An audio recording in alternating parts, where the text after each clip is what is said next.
Hello my प्यारे dear friends, welcome to this channel. आज आपका हमारे इस चैनल के अंदर बहुत बहुत स्वागत है। आज अपन स्टार्ट कर दिए हैं, पहले से स्टार्ट कर दिया था अपन ने। तो अपन ने अपना फ्रिक्शन का माइंड मैपिंग अपन ने डिस्कस कर लिया है और फ्रिक्शन के बारे में कल अपन ने भर भर के पढ़ा है। एग्जाम्पल मैंने आपको एक करवा दिया हूँ, ठीक है। उसके बाद अपन ने फैक्टर्स ऑफ फ्रिक्शन कुछ पढ़े थे, अब और पढ़ेंगे, वही पढ़ेंगे वापस से, ठीक है। तो आज की वीडियो मैं स्टार्ट करता हूँ। तो आज अपन पढ़ेंगे फैक्टर्स प्लस उनके क्या पढ़ेंगे अपन। आज अपन पढ़ेंगे factors plus types of friction.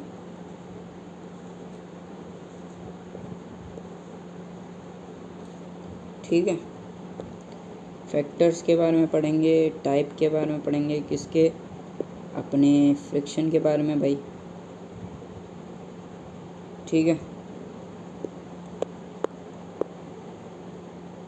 तो ध्यान से पढ़ेंगे, समझ के पढ़ना है, ठीक है।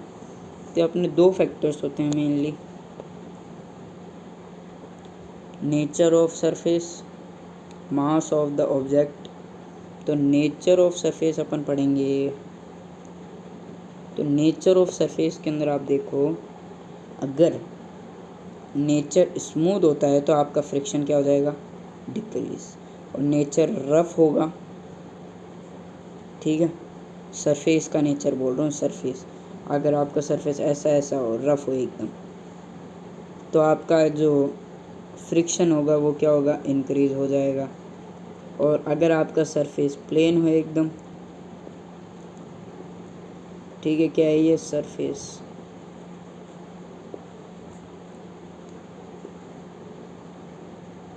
सरफेस, तो आपका फ्रिक्शन क्या हो जाएगा, डिक्रीज,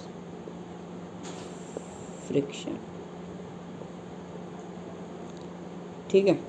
ये आपको समझ में आना चाहिए। ये क्या है, नेचर के बारे में अपन ने पढ़ा।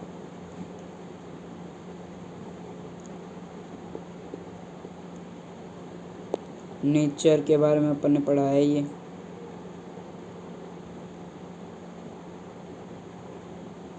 ठीक है।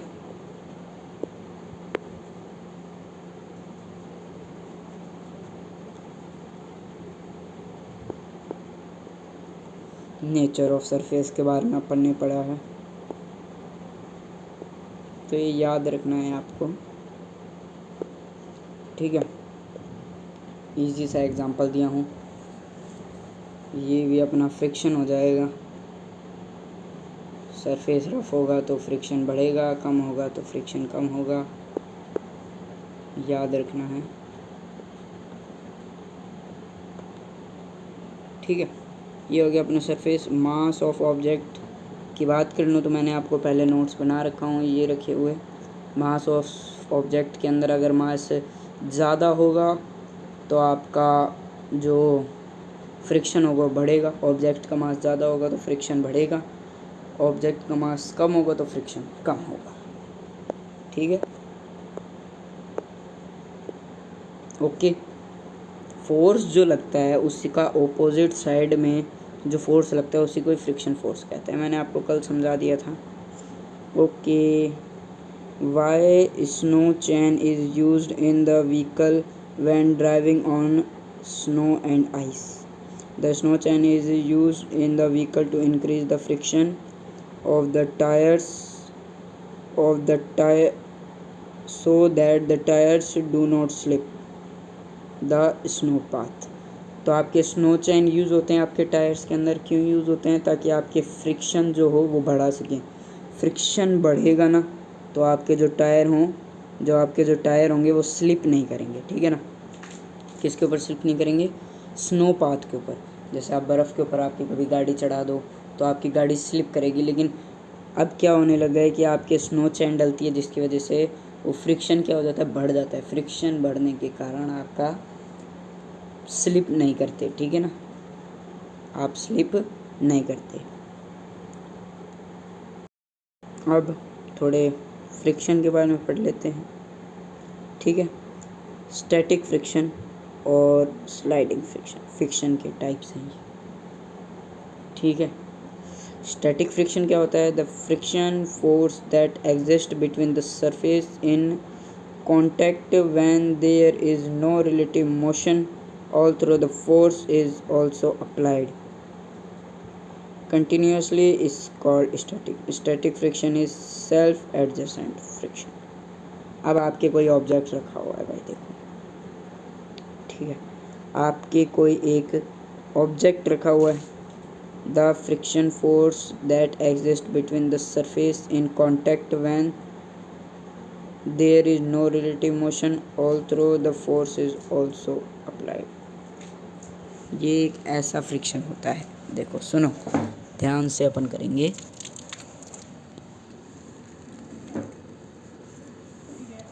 देखो क्या होता है इसके अंदर कि ये एक ऐसा आपके फोर्स होता है एक, जहाँ पर आपका ऑब्जेक्ट यहाँ पर जैसे रखा हुआ है तो वो रखा हुआ ही रहेगा। ये कोई सरफेस है, स्टैटिक फ्रिक्शन के बारे में बात कर रहे हैं, तो ये आपका ऑब्जेक्ट है, रखा ही रहेगा, ठीक है। तो ये आपका ऑब्जेक्ट रखा ही रहेगा जब तक इसके ऊपर कोई फोर्स ना लगाया जाए, ठीक है, जब तक इसके ऊपर क्या ना लगे, फोर्स ना लगे, ठीक है भाई।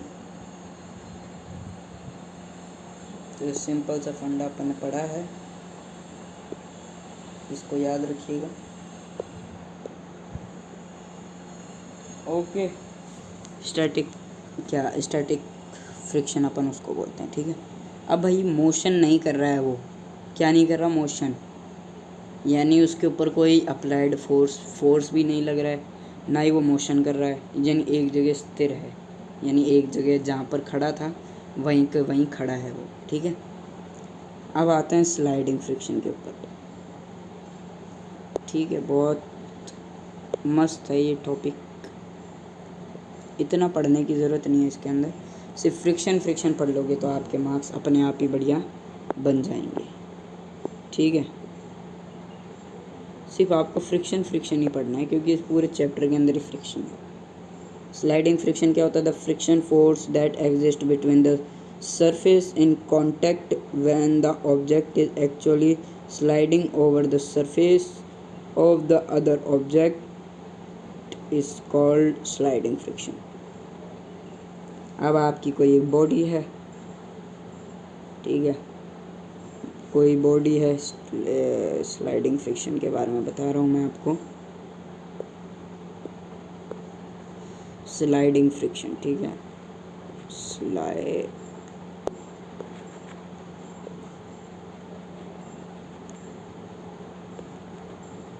स्लाइडिंग फ्रिक्शन, स्लाइडिंग फ्रिक्शन क्या होता है? देखो स्लाइडिंग फ्रिक्शन समझिएगा, समझने की तो क्या बात है, नाम से अपन को पता चल रहा है। Sliding of an object, slide of object by applying क्या? फोर्स, ठीक है। ये हो गया आपके स्लाइडिंग फ्रिक्शन, ओके भाई, इतना आपको समझ में आ गया है, ठीक है, कोई दिक्कत वाली बात नहीं है। अब एक छोटा सा एग्जांपल है, Manish pull a toy car, pull यानी खींच रहा है भाई एक Manish. If F1 is a force required to keep the object moving with the same speed and F2 is the minimum force required to move an object from the state of rest, identify F1 and F2। F1 force कब लग रहा है? जब मनीष उसको खींच रहा है, ठीक है, यानी स्पीड सेम रहेगी, ठीक है, जब उसको खींचना मतलब पहले रेस्ट पे था, फिर उसने उसको खींचना शुरू किया, वो हो गई आपकी F1। F2 कौन सा है, एग्जाम्पल कर रहे हैं अपन,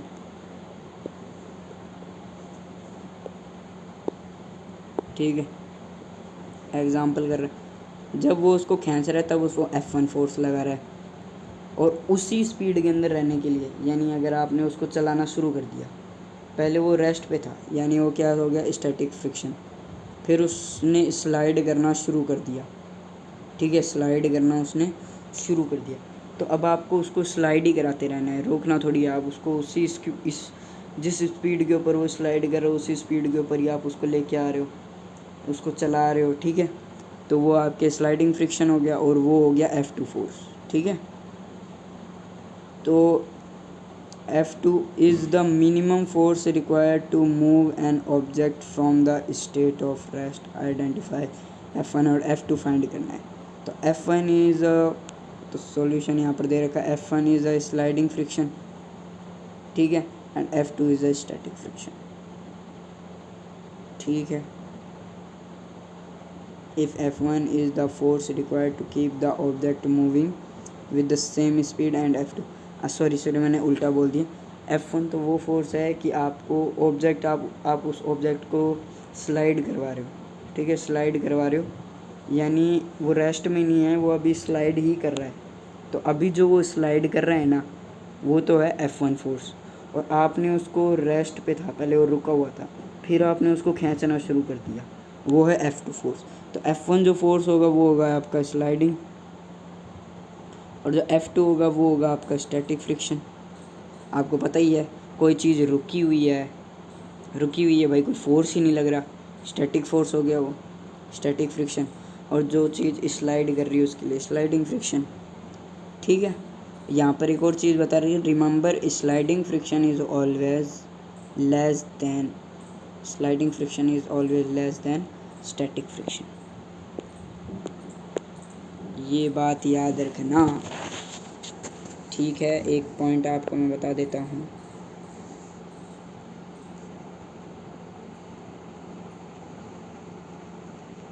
रिमेंबर दैट स्लाइडिंग फ्रिक्शन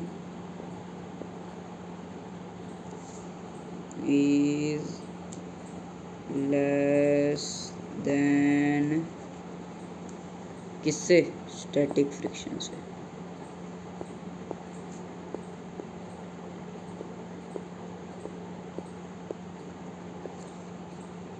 ठीक है। तो आपको ये चीज़ याद रखना है, जो स्लाइडिंग फ्रिक्शन है वो हमेशा क्या होगा, हमेशा स्टैटिक फ्रिक्शन से कम होगा। ऑलवेज लिखना भूल गया हूँ, ऑलवेज आप देख लीजिएगा, ठीक है। इसके आगे मैं एक बहुत बड़ा सार का ये लो डब्बा बना दिया हूँ, उसको डब्बे के अंदर कैद कर दिया हूँ, डब्बे का कलर भी मस्त सा ले लेते हैं, ये लो मोटा सार का लो, और लो, इतने से समझ में आ जाएगा आपको, तो इसको याद रखना है आपको, ठीक है। बहुत अच्छी चीज़ पढ़ी अपन ने, एक पेज पूरा कंप्लीट कर लिया है। तो आपको याद रखना है, क्या याद रखना है, स्लाइडिंग फ्रिक्शन के बारे में, ठीक है। स्लाइडिंग फ्रिक्शन हमेशा क्या होगा, स्टैटिक फ्रिक्शन से कम होगा। स्टैटिक फ्रिक्शन आपको याद रहना चाहिए, कोई ऑब्जेक्ट रुका हुआ है, जैसे मेरे पास जैसे कोई पेन पड़ा हुआ है, वो मैंने आपको टेबल के ऊपर रख रखा है, तो वो पेन क्या हुआ है, रुका हुआ है, मैंने उसको उठाया भी नहीं, वो टेबल के ऊपर रखा हुआ है, सिर्फ रखा हुआ, तो उसके ऊपर क्या लग रहा है, स्टैटिक फ्रिक्शन। अब मैंने उस पेन को क्या कर दिया, रोल करना शुरू कर दिया, रोल करना, ठीक है। अब उसके ऊपर कौन सा फोर्स लग रहा है, रोलिंग फ्रिक्शन, ठीक है, रोलिंग फ्रिक्शन अपन आगे पढ़ेंगे। तो उसके ऊपर कौन सा लग रहा है, रोलिंग फ्रिक्शन, और जब वो रखा हुआ था तब उसके ऊपर क्या हो गया, स्टैटिक फ्रिक्शन, और स्लाइड कर रहा है तो स्लाइडिंग फ्रिक्शन।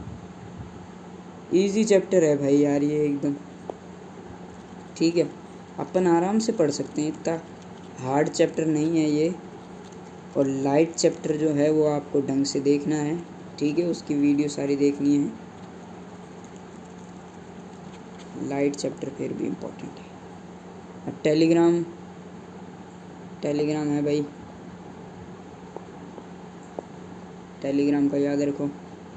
टेलीग्राम ये लिंक है डिस्क्रिप्शन के अंदर दे रखी है, अभी भी स्कैन कर सकते हो इस पेज को आप। अगर आपको लिंक से कोई प्रॉब्लम हो रही है तो इस पेज को अभी स्कैन कर लीजिए, अभी की अभी आप नाउ, तो आपको जल्दी से जल्दी आप उसके अंदर क्या हो जाओगे, ज्वाइन। इसके अंदर हम आपको सीक्वेंस के अंदर सारे वीडियोस, आपके डीपीपी चैप्टर कंप्लीट होने के बाद नोट्स, ये सारे नोट्स मैं आपको भेजूँगा, ठीक है। ये जो मैंने करवाए हैं कितने पेज हो गए, 1 2 3 4 5 और 6 पेज हो गए हैं, तो ये मैं आज आपको भेज दूँगा, ठीक है। ये मैं आपको भेज दूँगा, 6 के 6 पेज आपको भेज दूँगा, ठीक है, नोट्स के अंदर। तो या फिर मैं सारा का सारा एक साथ ही भेज दूँगा आपको, ठीक है। तो आपको देख लेंगे कि आपको एक साथ भेजें या आपको पहले भेजने के बाद में, ठीक है। तो वो देख लेंगे। तो आपको ये सब कुछ ज्वाइन करना है तो आपको ये सब कुछ नोट्स मिल जाएंगे, ठीक है। जो जो मैंने लिखवाया हूँ वो सब कुछ आपको अवेलेबल हो जाएगा। तो आज की वीडियो इतनी ही, मिलेंगे नेक्स्ट वीडियो के अंदर, तब तक के लिए टाटा एंड गुड बाय, जय हिंद।